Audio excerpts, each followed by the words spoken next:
America से नए हथियारों की खेप जल्द ही यूक्रेन तक पहुंच जाएगी और उसके बाद क्रीमिया या बखमुट में यूक्रेन बड़े अटैक करने की शुरुआत कर देगा।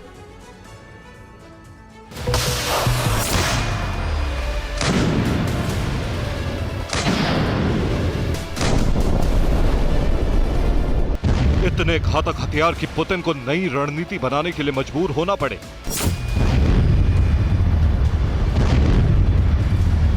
इतने बड़े हमले की रूस की आर्मी की चिंता बढ़ जाए।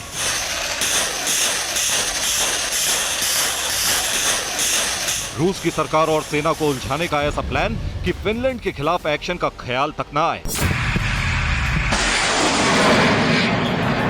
बाइडेन ने फिनलैंड से पुतिन का ध्यान भटकाने की पूरी प्लानिंग कर ली है। बाइडेन का पहला प्लान यूक्रेन में फौरन घातक हथियार भेजना है। अमेरिका यूक्रेन को $2.6 अरब के हथियार भेजेगा। यूक्रेन को गोला बारूद और हथियार मिलने वाला है। अमेरिका रडार और वाहनों की नई खेप भेज रहा है। यूक्रेन से रूस के कई इलाकों पर बड़े हमले की तैयारी है। रूस के सैन्य ठिकानों को तबाह करने वाला हिमार्स,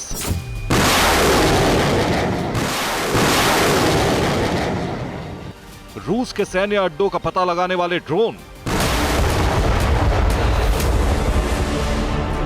रूस के काफिले पर बम बरसाने वाले ड्रोन,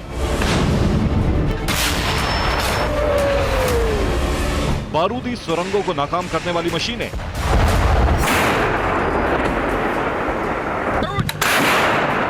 लिस्ट बहुत लंबी है। यूक्रेन के पास ऐसे घातक हथियार आने वाले हैं कि डोनेस्क में यूक्रेन रूस पर कहर बरपा सकता है। अमेरिका के इस ऐलान के साथ ही रूस पर नए सिरे से हमले की शुरुआत हो चुकी है। रूस के ब्रयांस्क में यूक्रेनी ड्रोन ने अटैक किया।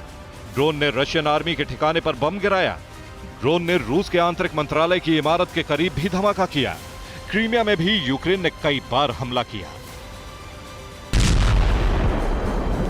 यूक्रेन के ड्रोन अटैक के बाद रूस ने ओडेसा में बदला लिया। ओडेसा में रूस अब तक कई मिसाइलें दाग चुका है। यूक्रेन की पोर्ट सिटी पर ड्रोन से लगातार हमले हो रहे हैं। सोमवार की रात यूक्रेन के एयर डिफेंस ने कई मिसाइलों को हवा में नष्ट कर दिया।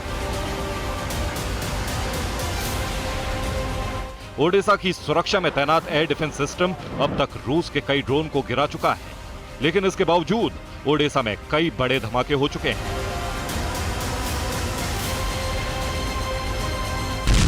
रूस चाहकर भी फिनलैंड पर अटैक करने की हिम्मत न करे, इसलिए अमेरिका में करीब 3 महीने पहले से ही तैयारी शुरू कर दी गई थी। यूक्रेन को ताबड़तोड़ प्रहार करने के लिए गाइडेड मल्टीपल लॉन्च रॉकेट्स दिए जा रहे हैं।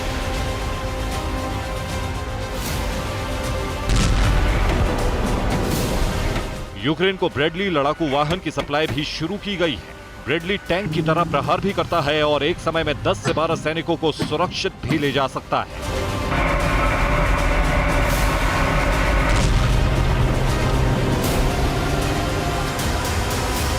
अमेरिका ब्रेडली के लिए गोला बारूद भेज रहा है। रूस को शक है कि इस बार अमेरिका यूक्रेन तक कई और घातक हथियार भेज रहा है।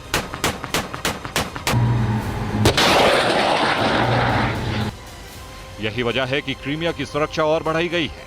सैटेलाइट तस्वीरों से खुलासा हुआ है कि क्रीमिया बॉर्डर पर रूस ने टैंक और वाहनों को रोकने के लिए गहरे गड्ढे बना दिए हैं। सैटेलाइट की तस्वीरों में दर्जनों गड्ढे नजर आ रहे हैं। रशियन कमांडर्स को लग रहा है कि अमेरिकी हथियारों का इस्तेमाल क्रीमिया या फिर बाखमुत में हो सकता है।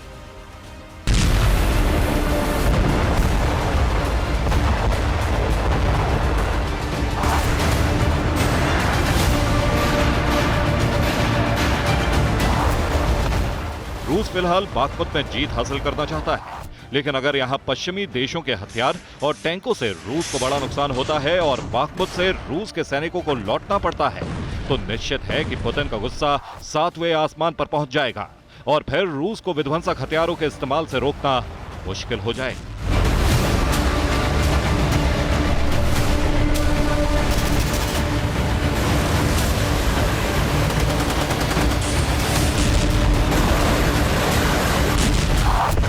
जनवरी में ही अमेरिका ने ऐलान कर दिया था कि यूक्रेन को M109A6 प्लाडेन सेल्फ प्रोपेल्ड होवित्जर की सप्लाई होगी। ये 3 मिनट में 4 राउंड फायर कर सकती है।